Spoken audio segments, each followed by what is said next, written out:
Every Friday at noon, the seventh floor pantry is loud, until Vera walks in. Nobody stops talking exactly.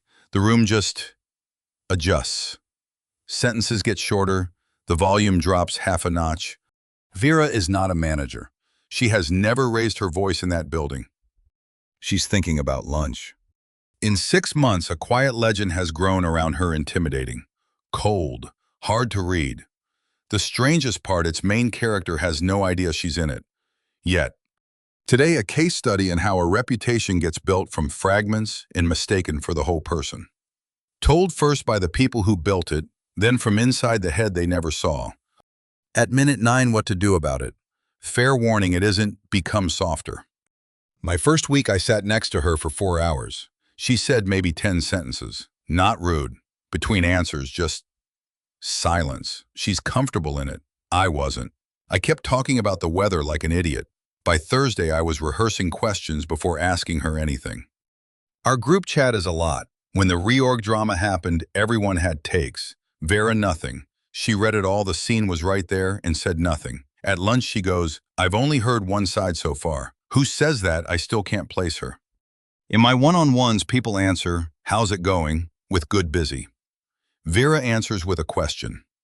Once she asked why we measure success by hours logged instead of outcomes. She was off script in the first minute. I left my own one-on-one thinking about my KPIs. That's not supposed to happen. I raised my voice at her once. Deadline week, I snapped. She got quieter, slower, asked what was blocking me specifically. I'm burning and she's doing arithmetic. Afterwards, I told people she's cold. She solved my blocker in 10 minutes. But in the moment I wanted a mirror, she handed me a map. I asked her to join the volunteer committee. She said, "No, I can't commit this quarter." That was the whole sentence. No apology tour, no fake maybe. I had a whole persuasion planned. Nothing to persuade, just a polite wall. She notices things. Pause half a second before answering, and she'll ask later quietly if you're okay. It's kind, but it means she sees all the pauses. When she looks at you in a meeting, you get the feeling your first draft face isn't working. 6 witnesses, 6 different discomforts. Over time, the room compressed them into one convenient word: intimidating. None of them could name cruelty, manipulation, or disrespect, only silences boundaries and questions neutral behaviors that had quietly acquired a threatening interpretation. Now run the tape again from inside. The 4 silent hours next to the new hire, Vera was debugging a pipeline that died at 3 a.m. The silence was concentration. Subtitle, had anyone seen it, "I hope this kid doesn't think he has to entertain me." The group chat she read and didn't join. She'd been the subject of a chat like that once. The scene with no reply wasn't judgment, it was a promise she'd made to herself years ago. The question that derailed the manager's script. She just watched a friend burn out chasing logged hours. She asked because she was worried about her team. It was a compliment. She assumed he wanted a real conversation. The calm during the shouting her watch logged a pulse above 120. Calm wasn't the absence of feeling, it was the shape she forces feeling into to stay useful. She replayed the encounter for 2 hours that night. The cold one was the only person still thinking about it at midnight. The polite wall of a no, behind it a quarter, already divided between work and a family responsibility she decided to protect. The no wasn't a wall against them, it was a wall around a promise. They never learned any of that, of course. Boundaries don't come with footnotes. Which is the point of this video. And the noticing, that's just what listening looks like when it's pointed at you all the way. The uncomfortable punchline, the woman they feared was not the whole Vera. She was a composite, part Vera, part ambiguity, part whatever each witness carried into the room. So what mechanisms could have shaped those 6 interpretations? 3 stand out. Vera didn't create them, but her low signal style gave them room to operate. First, blanks. Researchers describe how badly uncertainty sits with many people. Under social uncertainty, missing information tends to get the more cautious read. Vera's calm gives off very little data. Under stress, the brain rarely files that as neutral. It often fills the blank with threat. Her silence wasn't scary, the blank was. Second, the missing mirror. In tense moments, people unconsciously expect their emotion to be reflected back. Anger met with heat means I've been heard. Vera doesn't hand back the mirror, she hands back a map. A person who won't echo your storm can feel like one who doesn't care. Third projection, a classic psychological idea, what we can't accept in ourselves, we sometimes read into other people. Someone who fears judgment may feel judged by silent attention. Someone who struggles to say no may read a clean boundary as harsh. That proves nothing in any single case. It shows how personal history shapes interpretation. People may be reacting not only to the person in front of them, but to boundaries, silences, or traits they haven't made peace with in themselves. Which means the reputation was not fabricated, just badly translated. A small amount of signal amplified by a large amount of inference. The caveat this genre usually skips, sometimes the room is right. If every room for years reads you as cold, some of that may be signal, not projection. You can't tell from the inside. Vera couldn't tell either, which brings us to how she found out. Vera discovered the legend by accident. After a Tuesday meeting, the new hire lingered at the door. "Can I tell you something weird?" Vera looked up. "You're not as intimidating as people said." The sentence landed more heavily than he intended. People said. He looked immediately sorry, but the door was already open. By Friday, she'd asked several colleagues she trusted one question. What do I do that reads as intimidating?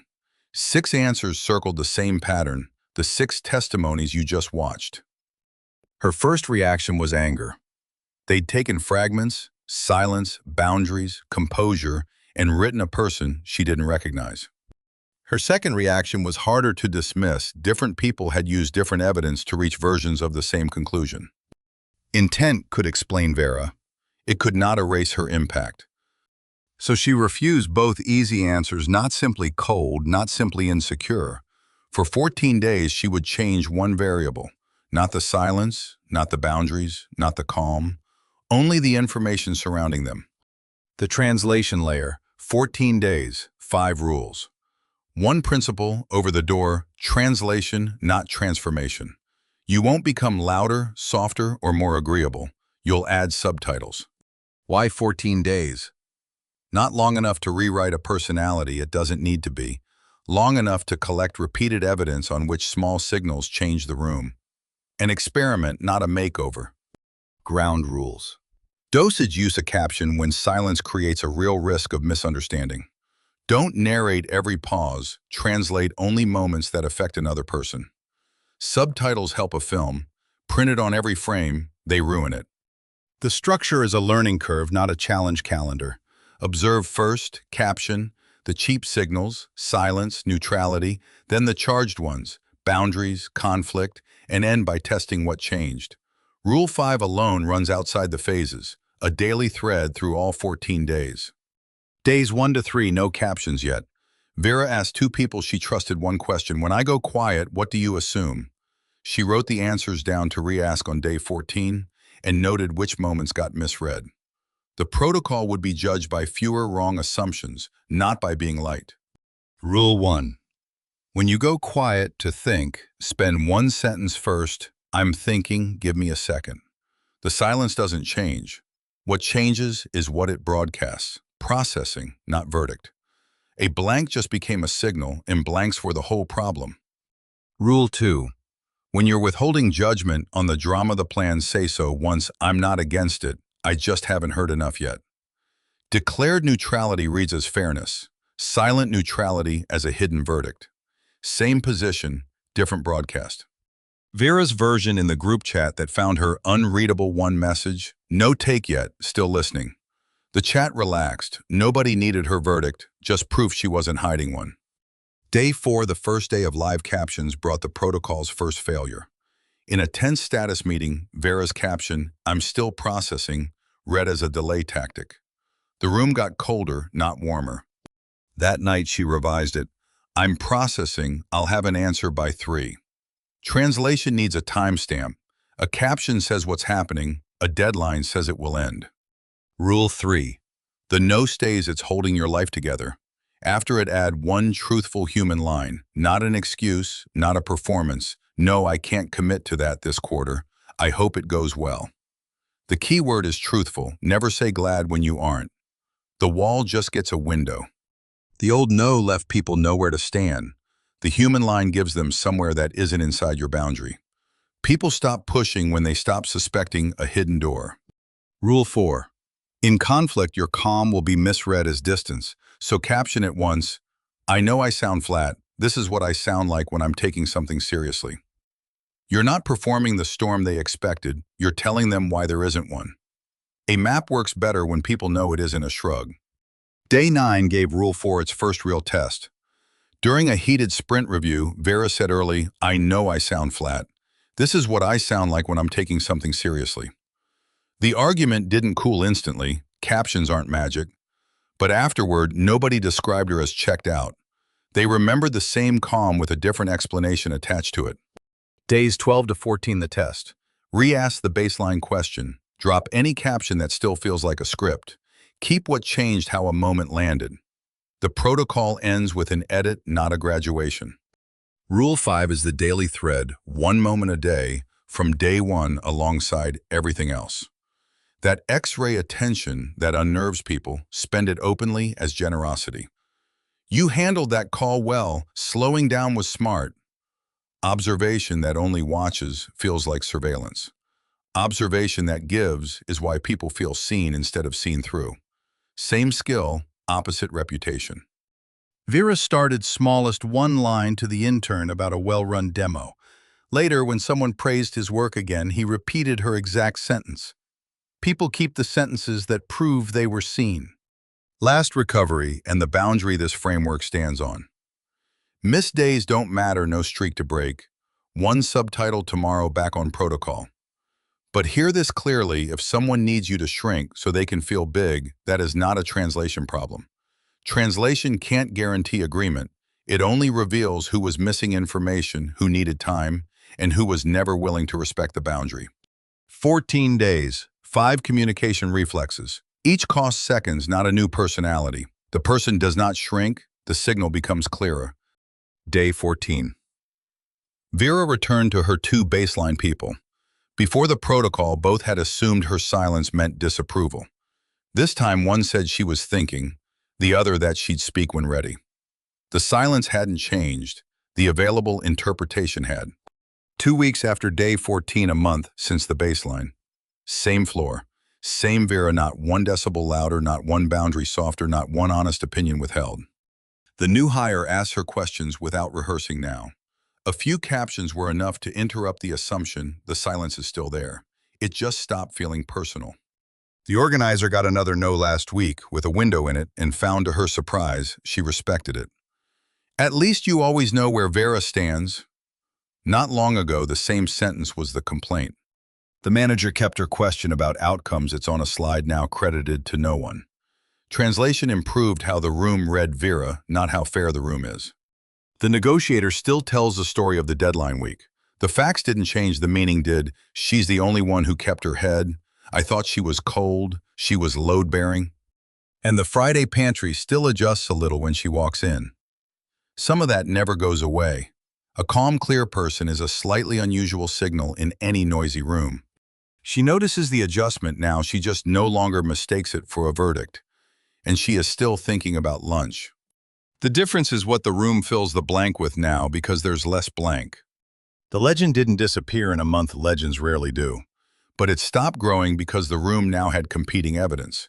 Vera didn't win anyone over. She just published the subtitles and let the room read.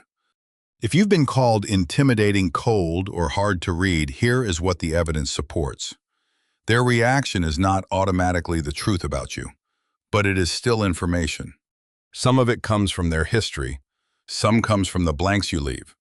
The translation layer helps you discover which is which. Keep the silence when silence helps you think. Keep the boundary when the boundary protects something real. Keep the calm that keeps you useful under pressure. Just remember, intent explains what happens inside you. Communication determines how much of it survives the trip. And if you're on the other side of this story, carefully avoiding a Vera of your own, your tape of them was probably shot inside your own head. Ask them one real question. Watch the legend shrink. You don't owe anyone a smaller self. But people acting in good faith should need to solve a riddle to find you. Here's the layer on one card screenshotted. Rule 1 costs one sentence. Start tomorrow at the day's first silence. That is not becoming softer. It is becoming harder to misunderstand. If you're done with motivation and ready for a system, subscribe.